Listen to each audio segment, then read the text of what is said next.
पाकिस्तान के पूर्व राजदूत का कबूलनामा, हुसैन हक्कानी के खुलासे से मचा हड़कंप, शहबाज मुनीर के छूटे पसीने, चुप्पी साधी।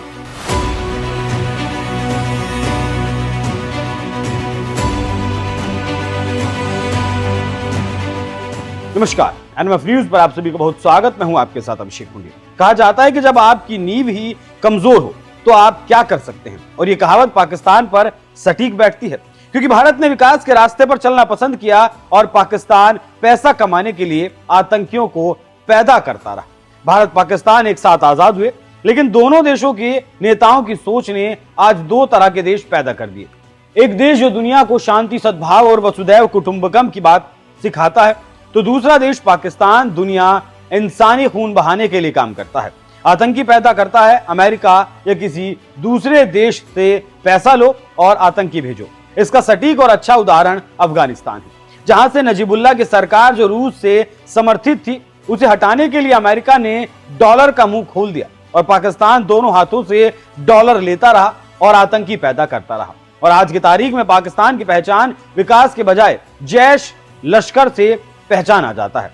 विदेशी मामलों के जानकार और आतंक पर रिसर्च करने वाली टीम की माने तो पाकिस्तान में आतंकवाद की कहानी काफी पुरानी है। बात तब की है जब अफगानिस्तान में सोवियत संघ का वर्चस्व हुआ करता था।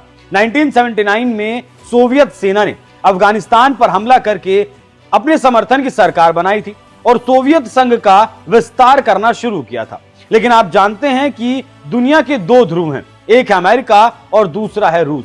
अमेरिका को यह कैसे बर्दाश्त होता कि वो रूस को बर्दाश्त करता, और हुआ यही। पाकिस्तान को पैसे चाहिए और अमेरिका को रूस की हार, और यह काम पाकिस्तान ने कर भी दिया। लिखित दस्तावेज बताते हैं कि अफगानिस्तान में अफगान जिहाद को बढ़ावा देने के लिए CIA और ISI ने मिलकर खूंखार आतंकी तैयार किए, जैसे ओसामा, और इन्हीं लड़ाकों को पाकिस्तान ने मुजाहिदीन कहा, और इन लड़ाकों को धर्म के नाम पर सोवियत सेना के खिलाफ लड़ने के लिए तैयार भी किया गया।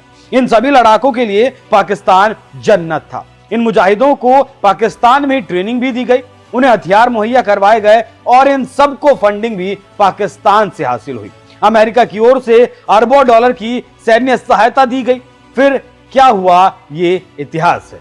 तो मोटा मोटी आप समझ गए होंगे कि आखिर आतंकवाद कैसे पनपा और आज की तारीख में पाकिस्तान क्यों रो रहा है और इसका कारण क्या है। दुनिया में आज की तारीख में जहां भी आतंकी हमला होता है, उसमें किसी न किसी तरीके से पाक का नाम आ ही जाता है। उसी को लेकर पूर्व राजदूत और पाकिस्तान के नागरिक रहे जो इस समय निर्वासित जीवन जी रहे हैं, नाम है हुसैन हक्कानी। उन्होंने ऐसी बात कही जिससे पाकिस्तान की किरकिरी शुरू हो गई। हुसैन हक्कानी हमेशा से पाकिस्तान को आईना दिखाते रहे हैं, इसी वजह से पाकिस्तान जलील भी होता रहता है और इसी कारण वो पाकिस्तान से भागकर अमेरिका में उन्हें शरण लेनी पड़ती है। हक्कानी ने लश्कर-ए-तैयबा, जैश-ए-मोहम्मद और सिपाह-ए-सहाबा जैसे क्रूर आतंकी संगठनों को आड़े हाथों लिया और कहा कि पाकिस्तान में उभरने और ताकतवर हो जाने से पाकिस्तान को बर्बाद कर दिया है। इन संगठनों की वजह से ही देश की बुनियाद को हिलाकर रख दिया है। पूर्व राजदूत हुसैन हक्कानी ने शहबाज शरीफ, आसिम मुनीर को ऐसा तगड़ा तमाचा मारा जिससे वो हिल गए। हुसैन हक्कानी अपनी बात रखते हुए कहते हैं, लश्कर, जैश और सिपाह जैसे सभी शब्दों का एक ही मतलब है, सेना। पाकिस्तान की समस्याएं तब और बढ़ गई जब उसके पास एक बड़ी और स्थायी सेना के अलावा वैचारिक रूप से संचालित आतंकी बन गए। इन सबके साथ साथ पड़ोसी अफगानिस्तान और भारत के खिलाफ अपरंपरागत युद्ध ने भी पाकिस्तान को एक असुरक्षित जगह बना दिया।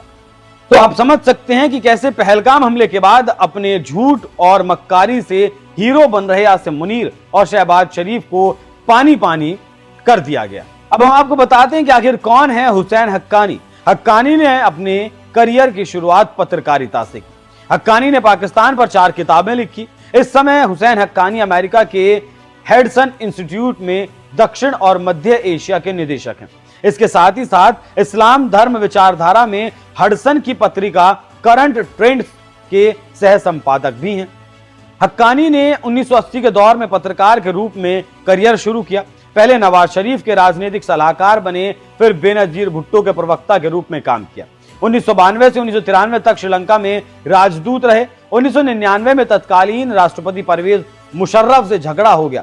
फिर मुशर्रफ के डर से पाकिस्तान छोड़ अमेरिका चले गए। 2004 से 2008 तक उन्होंने बोस्टन विश्वविद्यालय में विदेशी रिलेशन पढ़ाया। झगड़े के बाद परवेज मुशर्रफ ने हक्कानी को सबक सिखाने के लिए एक जाल बुना और मेमोगेट कांड हो गया। फिर इसकी जांच हुई और जून 2012 में हक्कानी को दोषी पाया गया, जिसने पाकिस्तान में सीधे अमेरिकी हस्तक्षेप के बाद उजागर हो गई।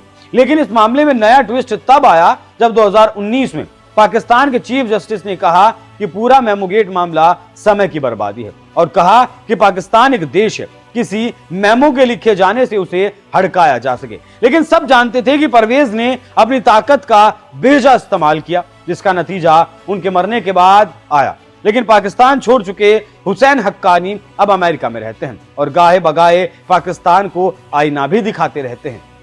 एक दिलचस्प घटना अगर आपको बताएं तो जब भारत पाकिस्तान के साथ युद्ध हो रहा था, तभी अमेरिकी टेलीविजन स्काई न्यूज को वो बताया जो पाकिस्तान कहने से बचता है, और पाकिस्तान के रक्षा मंत्री ख्वाजा आसिफ ने खुद ही स्वीकार कर लिया, हम अमेरिका और ब्रिटेन समेत पश्चिमी देशों के लिए 3 दशकों तक ये गंदा काम कर रहे हैं। पाकिस्तान का ये फैसला एक गलती थी और उसे इसका खामियाजा भुगतना पड़ा।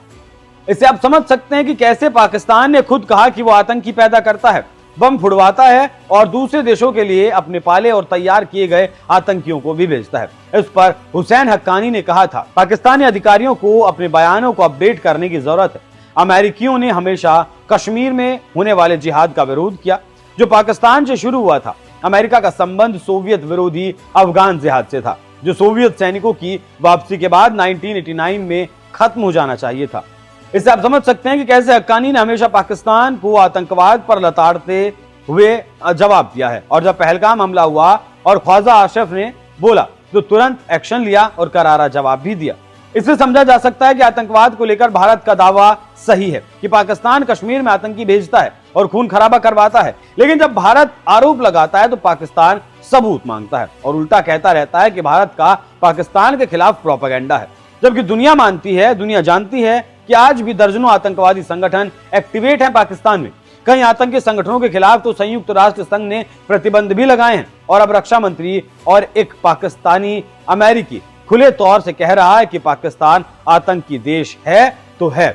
आप सब इस पर क्या राय रखते हैं? अपनी राय हमें कमेंट कर जरूर बताइएगा। नमस्कार।